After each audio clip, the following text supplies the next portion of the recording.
नमस्कार दोस्तों, मैं जगदीश परियार एक बार फिर हाजिर हूँ आपके सामने आज का नया सेशन लेके। कल अपने चैप्टर स्टार्ट किया था प्रकाश, तो इसका कल फर्स्ट पार्ट अपने पूरा कर लिया था। आज हम इसका सेकंड पार्ट करने जा रहे हैं।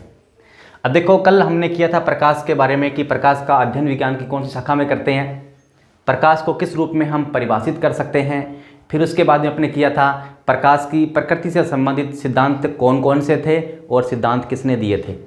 फिर उसके बाद अपने किया था प्रकाश का वेग कि अलग अलग माध्यमों में प्रकाश का वेग कितना होता है और प्रकाश का वेग किसने ज्ञात किया था। आज अपने इससे आगे करने जा रहे हैं। तो आप आज अपने इससे आगे करेंगे कि जो सूर्य का प्रकाश होता है, जिसे हम श्वेत प्रकाश कहते हैं, कि ये श्वेत प्रकाश कितने रंगों से मिलकर बना होता है, इन रंगों की तरंगदैर्ध्य कितनी होती है और इन रंगों का क्रम क्या रहने वाला है, इसके बारे में अपने अब करने जा रहे हैं।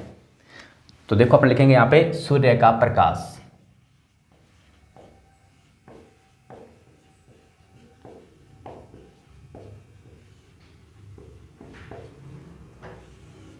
अब देखो, सूर्य का प्रकाश जो होता है ये वास्तव में कौन सा प्रकाश होता है, ये होता है श्वेत प्रकाश।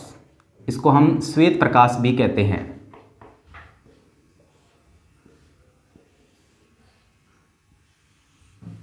अब देखो कि जो श्वेत प्रकाश है, ये श्वेत प्रकाश कितने रंगों से मिलकर बना होता है। तो श्वेत प्रकाश जो होता है उसमें होते हैं 7 रंग।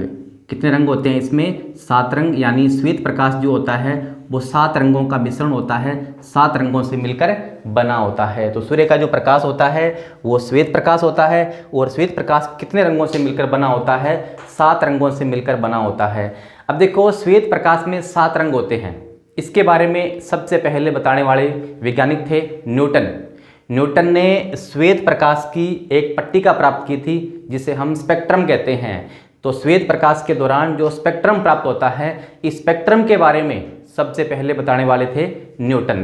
तो अब देखो, श्वेत प्रकाश में जो 7 रंग हैं, इसके बारे में किसने बताया था? इसके बारे में बताया था न्यूटन ने। अब बात आती है कि ये 7 रंग कौन कौन से होते हैं। तो इन 7 रंगों को याद करने की एक ट्रिक है जिसे हम पढ़ते हैं बेनी आह पिनाला। तो 7 रंग जो होते हैं वो कौन कौन से होंगे? तो वो होंगे बेनी आह पिनाला। अब देखो, ये बेनी आह पिनाला है, इसमें कितने रंग हैं? इसके अंदर 7 रंग है। सबसे पहला कौन सा है? बैंगनी। इसके बाद कौन सा है? नीला। इसके बाद कौन सा है? आसमानी। फिर हरा, फिर पीला, फिर नारंगी और फिर लाल। यानी श्वेत प्रकाश जो है वो इन्हीं 7 रंगों से मिलकर बना है। और इन रंगों का क्रम होगा बैंगनी, नीला, आसमानी, हरा, पीला, नारंगी और कौन सा हो जाएगा? लाल हो जाएगा। अब देखो, इसके अंदर प्रश्न कौन कौन से बनते हैं। सबसे पहला प्रश्न तो ये बनता है कि श्वेत प्रकाश में कितने रंग होते हैं। तो श्वेत प्रकाश में 7 रंग होते हैं। दूसरा प्रश्न जो इसमें बनने वाला है वो ये बनेगा कि श्वेत प्रकाश में जो 7 रंग होते हैं उन रंगों का सही क्रम बताओ। सही क्रम कौन सा होगा? अब देखो, सही क्रम से संबंधित प्रश्न वो आपको कैसे दे देगा?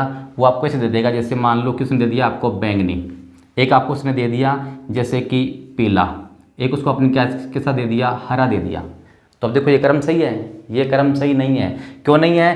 क्योंकि जो बैंगनी है, बैंगनी के बाद कौन सा आना चाहिए? हरा आना चाहिए। हरा पहले आना चाहिए, पीला क्या आएगा? इसके बाद आएगा। तो ये क्रम हमें पता होना चाहिए पूरा कि श्वेत प्रकाश में जो 7 रंग होते हैं उन रंगों का क्रम क्या रहने वाला है।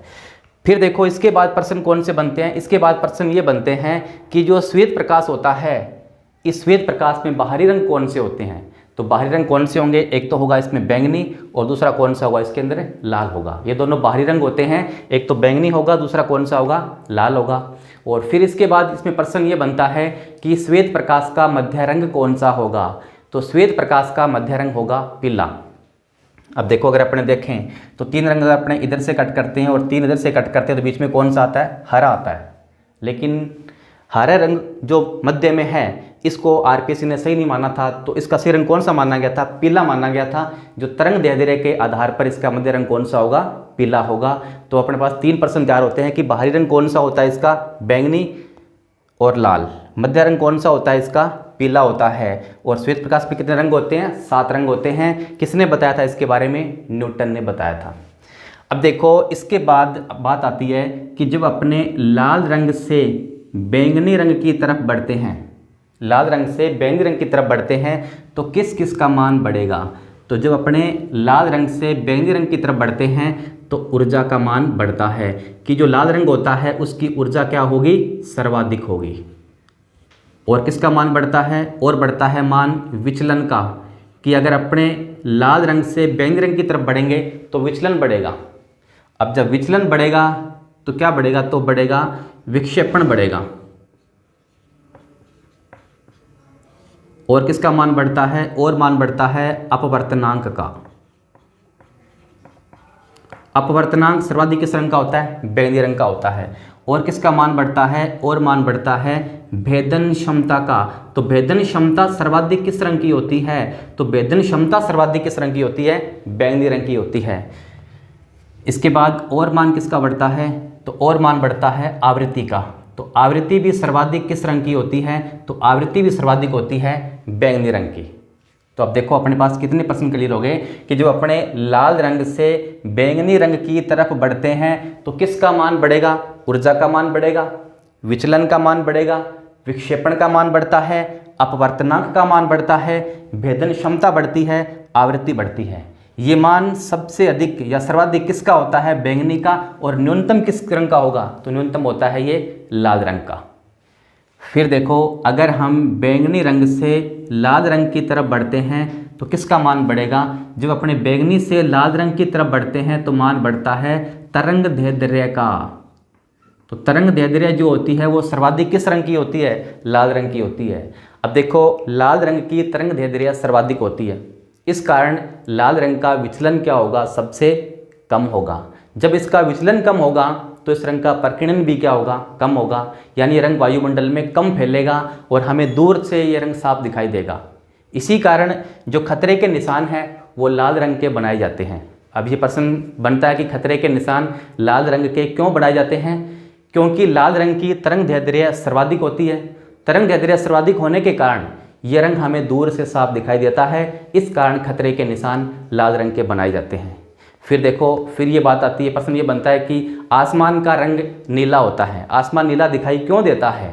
तो इसका भी कारण क्या है कि जो बैंगनी और जो नीला रंग है इसकी तरंग दैर्ध्य कम होती है। तरंग दैर्ध्य कम होने के कारण इस मंडल का वायुमंडल में प्रकीर्णन या अपने ऐसे कह सकते हैं कि वर्ण विक्षेपण सर्वाधिक होता है।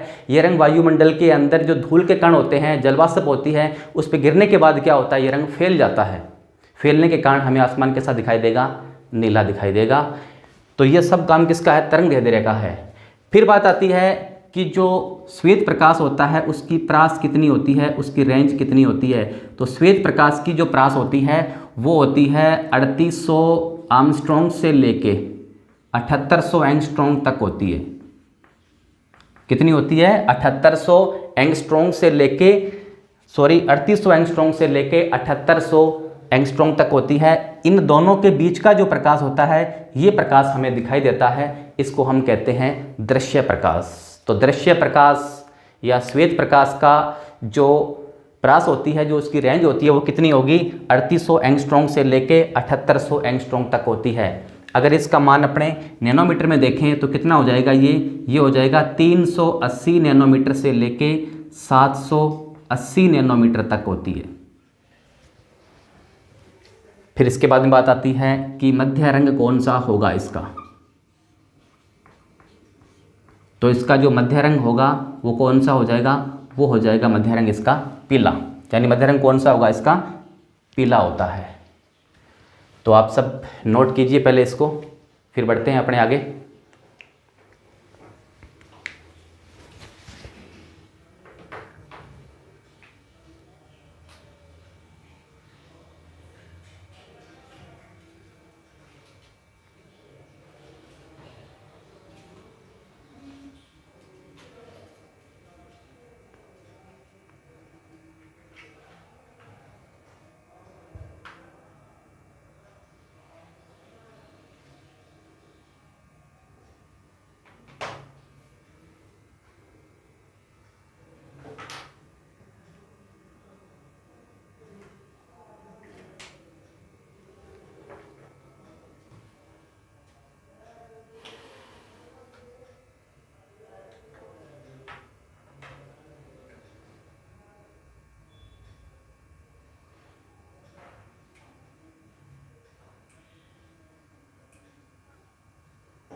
चलो अपने आगे बढ़ते हैं। तो आगे आप नोट लगाइए और नोट में नंबर 1 लगा के लिखिए। इसमें लिखिए आप श्वेत प्रकाश के बाहरी रंग। श्वेत प्रकाश के बाहरी रंग कौन से होंगे? एक लिखिए आप बैंगनी और दूसरा लिखिए लाल। श्वेत प्रकाश के बाहरी रंग कौन से होते हैं? बैंगनी और लाल होते हैं।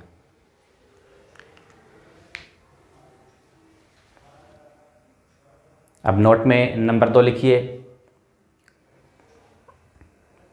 लाल रंग की तरंग दैर्ध्य सर्वाधिक होने के कारण, लाल रंग की तरंग दैर्ध्य सर्वाधिक होने के कारण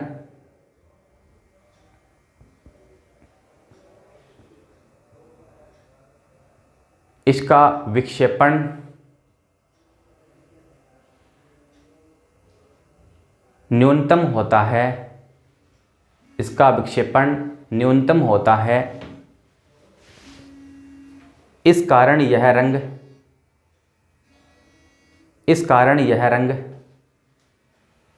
दूर से साफ दिखाई देता है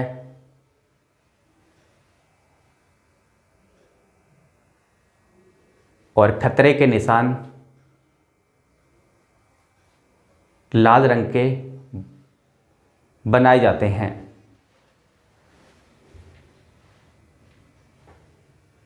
एक बार रिपीट कर रहा हूं। लाल रंग की तरंग दैर्ध्य सर्वाधिक होने के कारण इसका विक्षेपण न्यूनतम होता है। इस कारण यह रंग दूर से साफ दिखाई देता है और खतरे के निशान लाल रंग के बनाए जाते हैं। अब नोट में नंबर 3 लिखिए। बैंगनी व नीले रंग की तरंग दैर्ध्य कम होने के कारण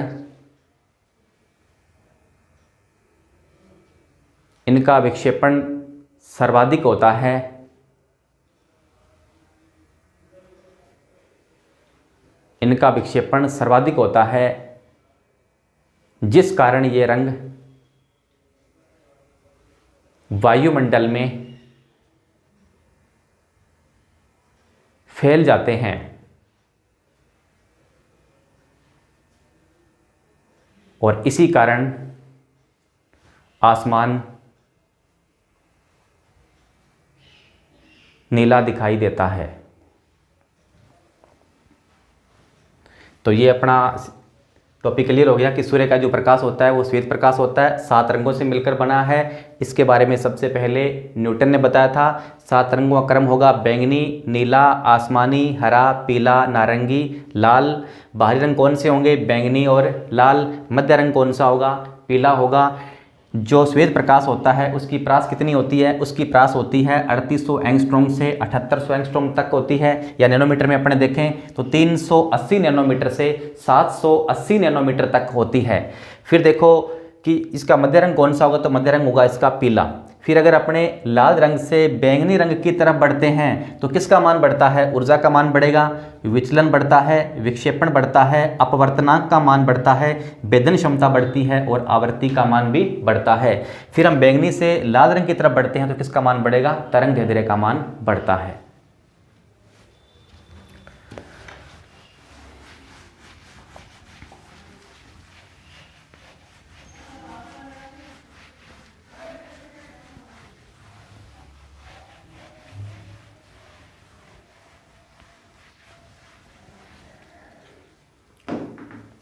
और अब इसके बाद में आता है प्रकाश का परावर्तन।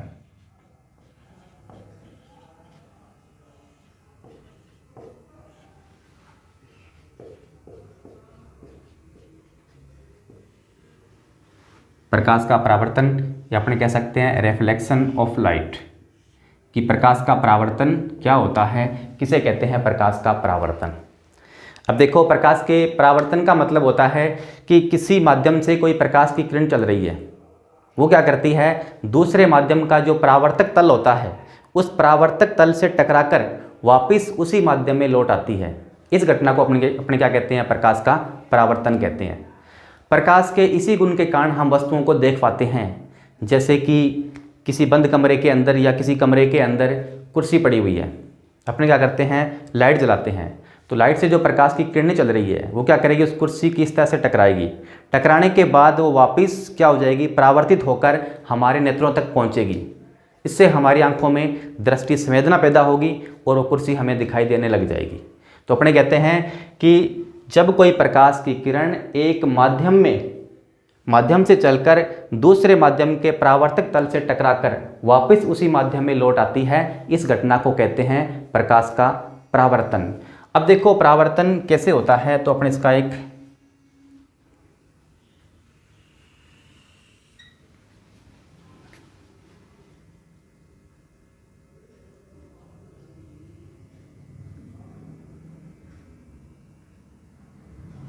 इसको अपन लिखेंगे माध्यम फर्स्ट और ये है कोई माध्यम सेकंड, और इसको अपने मानते हैं परावर्तक तल।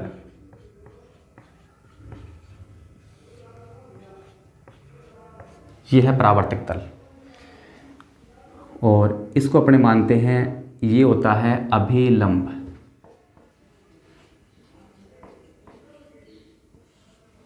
अब देखो अभिलंब जो होता है उसका परावर्तक तल के साथ जो कोण बनता है वो सदैव कितने डिग्री का होता है? वो होता है 90 डिग्री का।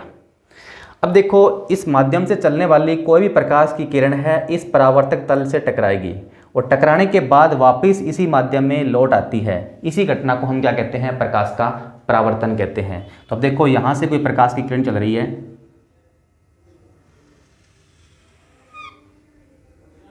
जो यहाँ पर आपतित होती है। आपतित होने के कारण बाद वो इस परावर्तक तल से टकराएगी और वापस इसी माध्यम में लौट आती है। तो ये घटना क्या होगी? प्रकाश का परावर्तन होगी। अब जो किरण यहाँ पे आ रही है इस माध्यम में, इसको हम क्या कहते हैं? इसको हम कहते हैं आपतित किरण। ये कहलाती है आपतित किरण।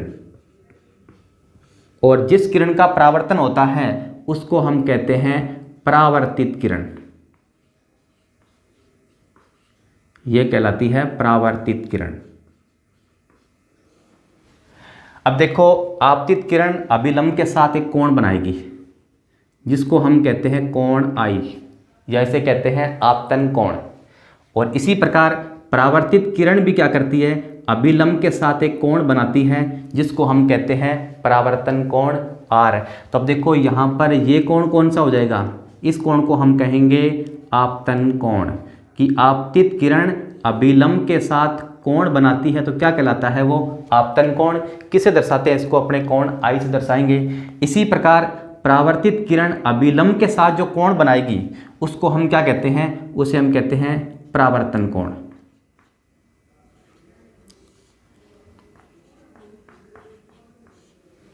और इसको अपने दर्शाते हैं किससे? कोण आर से। अब देखो इसके बाद में ये अपवर्तन की परिभाषा होगी, ठीक है, कि सॉरी परावर्तन की परिभाषा होगी कि परावर्तन क्या चीज़ होती है। अब बात आती है परावर्तन जो होता है उसके नियम होते हैं कि परावर्तन के कौन कौन से नियम होते हैं। तो परावर्तन के मुख्य रूप से 3 नियम होते हैं। कौन कौन से नियम होंगे? इसका जो सबसे पहला नियम तो ये होगा कि अभिलंब, आपतित किरण, परावर्तित किरण तीनों एक ही तल में स्थित होते हैं। कि जो आपतित किरण है, परावर्तित किरण है और अभिलंब है, तीनों एक ही तल में स्थित हैं। तो इसका पहला नियम हो जाएगा कि आपतित किरण, अभिलंब, परावर्तित किरण तीनों एक ही तल में स्थित होते हैं। और इसका जो दूसरा नियम होता है वो दूसरा नियम क्या कहता है? कि आपतन कोण का मान परावर्तन कोण के मान के सदैव बराबर होता है। कि जितना बड़ा आपतन कोण होगा वो और उतना ही कौन सा होगा? परावर्तन कोण। तो आपतन कोण का मान किस कोण के बराबर होता है? परावर्तन कोण के मान के बराबर होता है। और यहीं से पेपर के अंदर प्रश्न बनते हैं, यहीं से पेपर में प्रश्न आते हैं। वो आपको दे देगा कि कोई आपतित किरण अभिलंब के साथ 45 डिग्री का कोण बनाती है तो उसका परावर्तन कोण कितना होगा? अब देखो जब ये कोण 45 डिग्री का है आपतन कोण, तो परावर्तन कोण कितना हो जाएगा? 45 का हो जाएगा, क्योंकि इन दोनों की वैल्यू क्या होती है? बराबर होती है। या वो आपसे क्या देगा? या वो आपसे ये दे देगा कि कोई आपतित किरण परावर्तक तल के साथ, कोई आपतित किरण परावर्तक तल के साथ 45 डिग्री का कोण बनाती है। तो आपतन कोण का मान कितना होगा? अब हमें यह पता है कि अभिलंब जो है वो परावर्तक तल के साथ कोण बनाता है कितने डिग्री का? 90 डिग्री का। अब आपतित किरण जो है वो कोण बना रही है परावर्तक तल के साथ कितने डिग्री का? 45 का। तो ये कितना हो जाएगा? 45 डिग्री हो जाएगा। तो इस टाइप के प्रश्न आपके पेपर के अंदर आएंगे और आप इन नियमों के आधार पर उनको कर सकते हो। या वो क्या करेगा, आपको दोनों का मान दे देगा कि किसी आपतित किरण व परावर्तित किरण के द्वारा बनने वाला कुल कोण 100 डिग्री का है, तो इसमें आपतन कोण का मान कितना होगा या परावर्तन कोण का मान कितना होगा? तो क्या हो जाएगा? उसका आधा आधा हो जाएगा। और इसका तीसरा नियम है, वो क्या है? तीसरा नियम ये है कि आपतित किरण का वेग परावर्तित किरण के वेग के बराबर होगा। कि आपतित किरण का जो वेग है वो परावर्तित किरण के वेग के क्या होगा? सदैव बराबर होगा। तो आप पहले इसके अंदर लिखना स्टार्ट कीजिए। हेडिंग लगाइए आप, प्रकाश का परावर्तन, और इसमें आप लिखिए जब कोई प्रकाश किरण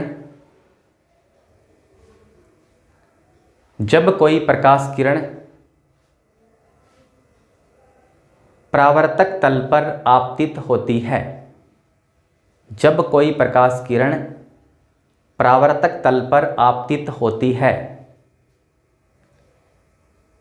एवं उसी माध्यम में लौट आती है,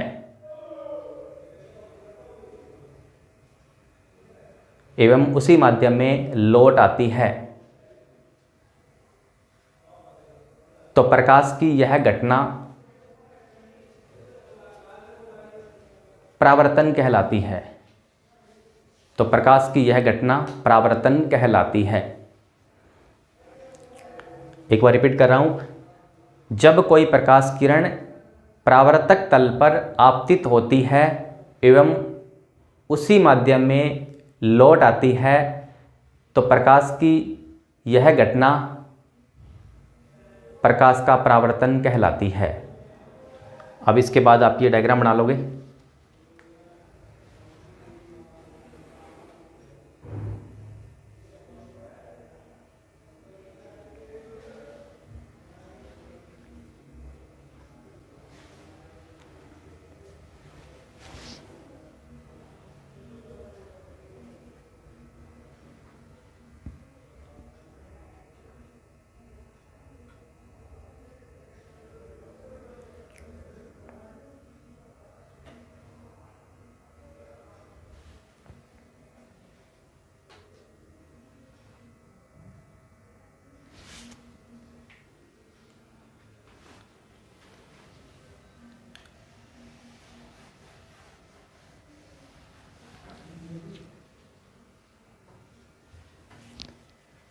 इसके बाद आप हेडिंग लगाइए परावर्तन के नियम।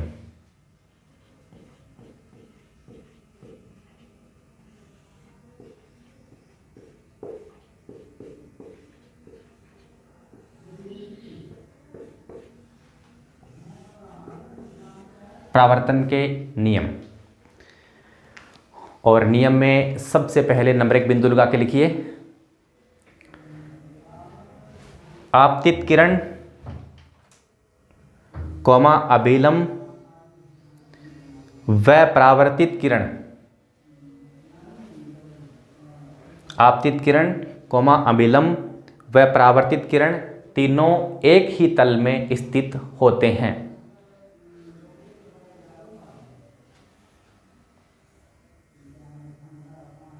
दो नंबर बिंदु लगाइए और इसमें लिखिए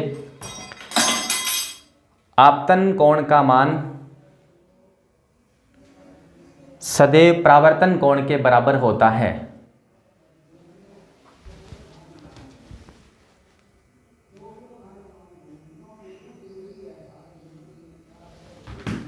आपतन कोण का मान सदैव परावर्तन कोण के बराबर होता है,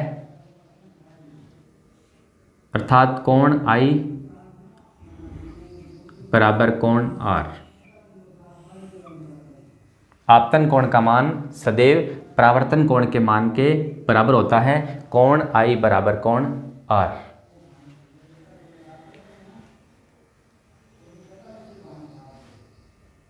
3 नंबर बिंदु लगाइए और इसमें लिखो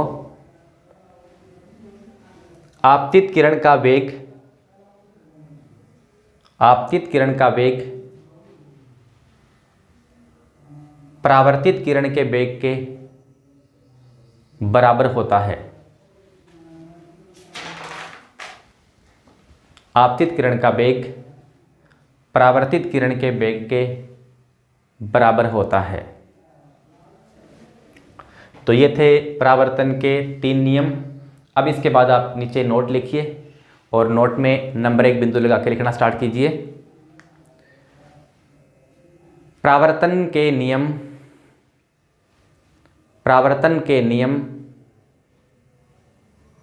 केवल नियमित परावर्तन पर ही लागू होते हैं। परावर्तन के नियम केवल नियमित परावर्तन पर ही लागू होते हैं।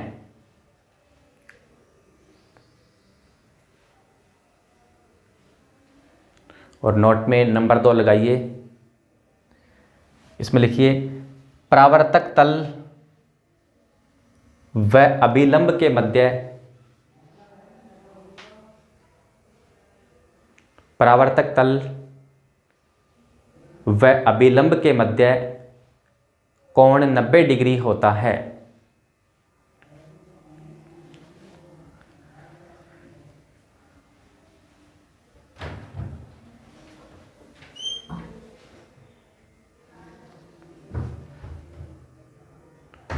और नोट में नंबर 3 बिंदु लगाइए, इसमें लिखिए अभिलंब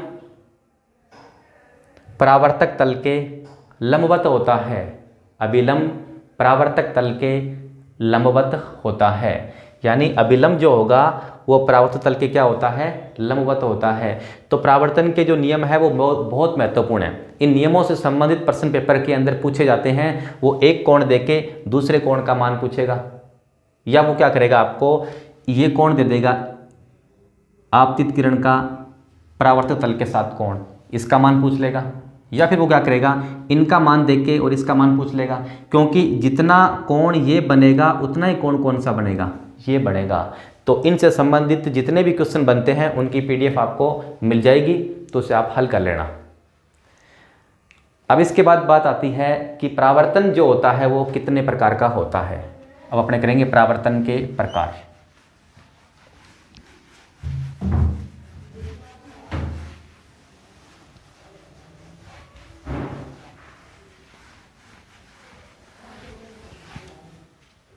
इसके बाद आप हेडिंग लगाओ परावर्तन के प्रकार।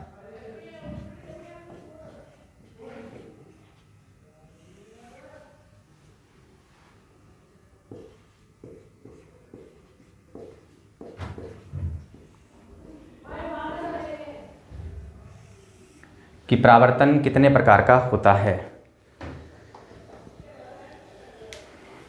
अब देखो परावर्तन जो होता है वो होता है मुख्य रूप से 2 प्रकार का। परावर्तन कितने प्रकार का होगा, ये 2 प्रकार का होता है। कौन कौन सा होता है, एक तो होता है इसे अपने कहते हैं नियमित परावर्तन, रेगुलर रिफ्लेक्शन, नियमित परावर्तन। दूसरा होता है इसे कहते हैं विसरित परावर्तन,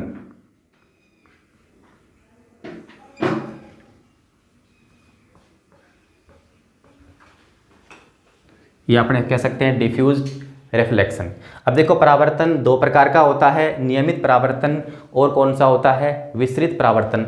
अब देखो नियमित परावर्तन क्या चीज़ होता है, नियमित परावर्तन में क्या होता है कि जो परावर्तक तल होता है वो सदैव कैसा होगा, तो इसमें परावर्तक तल होता है सदैव समतल, या अपन ऐसे कह सकते हैं चिकना होता है।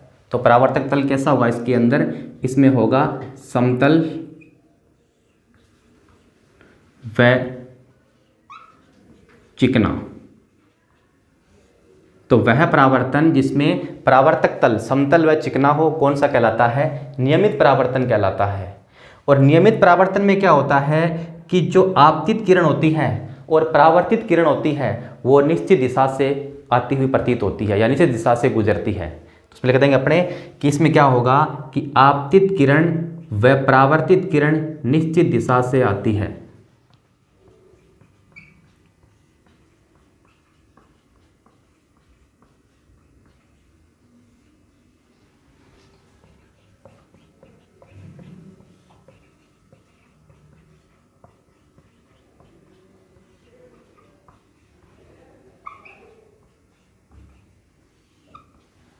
आपतित किरण व परावर्तित किरण की दिशा क्या होती है इसके अंदर निश्चित होती है, और परावर्तित तल कैसा होगा इसमें समतल व चिकना होगा। अब देखो विसरित परावर्तन में क्या होता है, विसरित परावर्तन जो होता है इसके अंदर परावर्तक तल कैसा होगा, खुरदरा होता है। तो अपने कह सकते हैं ये कैसा होगा, ये होता है असमतल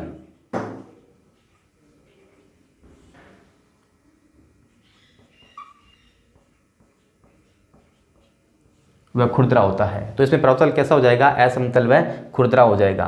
और इसके अंदर क्या होता है कि जो आपतित किरण और परावर्तित किरण है उसकी दिशा क्या होती है, अनिश्चित होती है, उसकी दिशा निश्चित नहीं होती। तो लिख देंगे आपतित किरण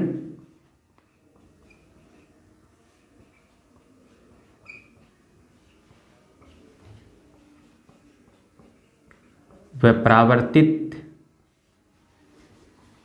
किरण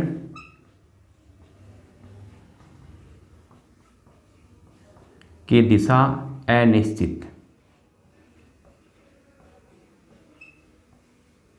आपतित किरण व परावर्तित किरण की दिशा अनिश्चित। तो इसको आप उतार लीजिए ऐसा कैसा ही।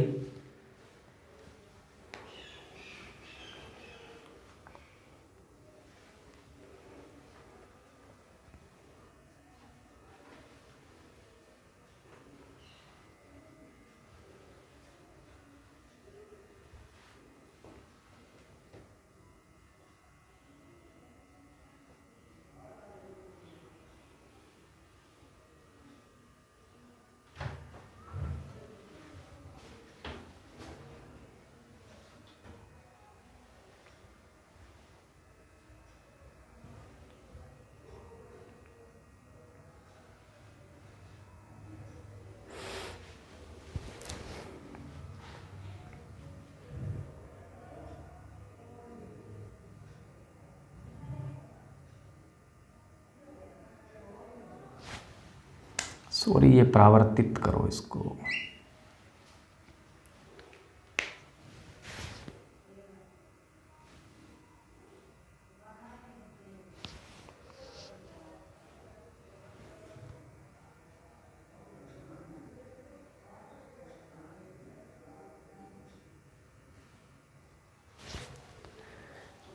अब इसके बाद इसी के नीचे अपने बढ़ाएंगे इन दोनों के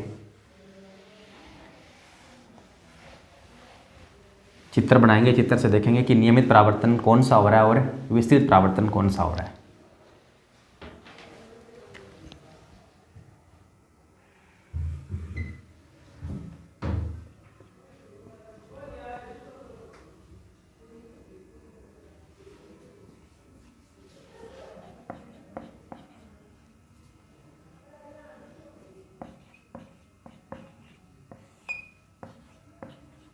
ये इसका परावर्तक तल है जो कैसा होता है, समतल व चिकना होता है।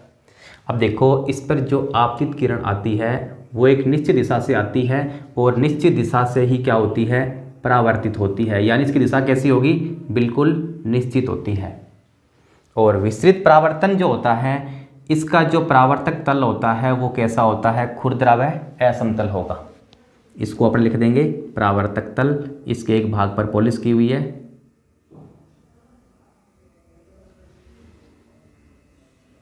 इसको अपने कहते हैं परावर्तक तल।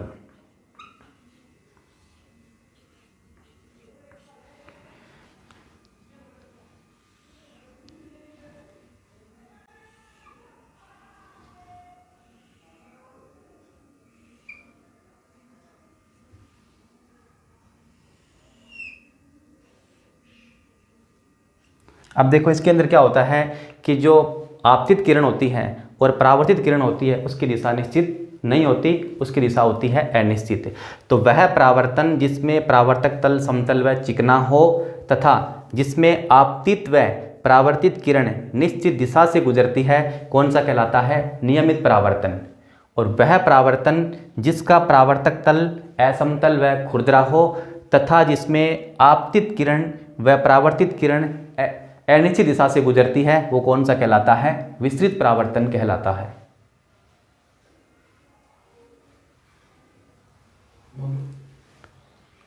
दोनों डायग्राम नोट कर लो।